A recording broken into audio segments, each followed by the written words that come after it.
Okay, how did we in St Aidan's translate all of the above into practice?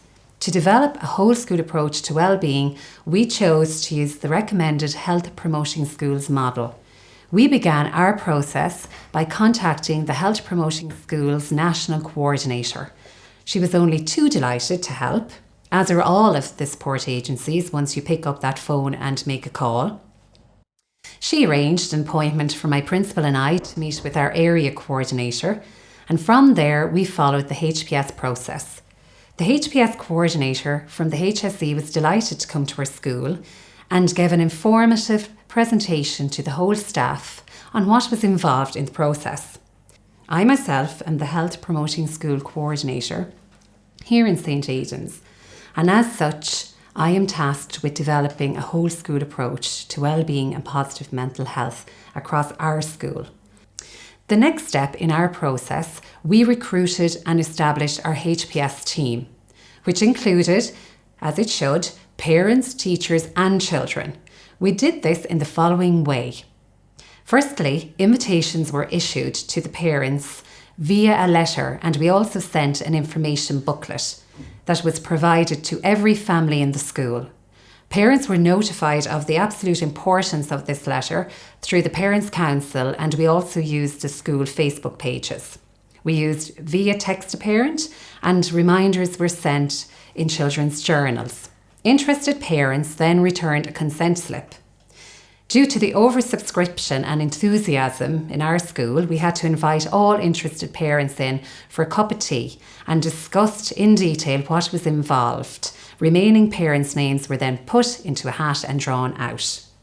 Students from 4th, 5th and 6th were recruited in the following way. At an assembly, we outlined the work of the HPS committee and what was required if they were on the committee.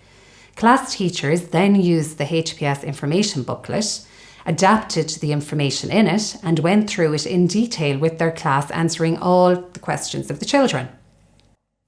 As teachers were recruited prior to the recruitment of children, the teacher HPS members also visited assigned classes to promote interest and provide detailed information to the children. If interested, children then sought parental permission and were required to prepare and indeed pitch their argument to their teacher and class as to why they should be on the committee. At all stages of our journey, we did our best to integrate our process and to maximise learning in all areas for the children. Here in this part, we developed children's exposition and presentation skills. Following these pitches, the teacher then and the class voted for the student that they thought should represent their class. As there are 4 groups within each of our class groupings, each teacher picked a boy and a girl. The 8 names from each group were then put in a hat, and 2 representatives, 1 boy and 1 girl, was chosen from each year group. Once informed of the HPS working group, teachers, caretaker, SNAs were now issued with invitations.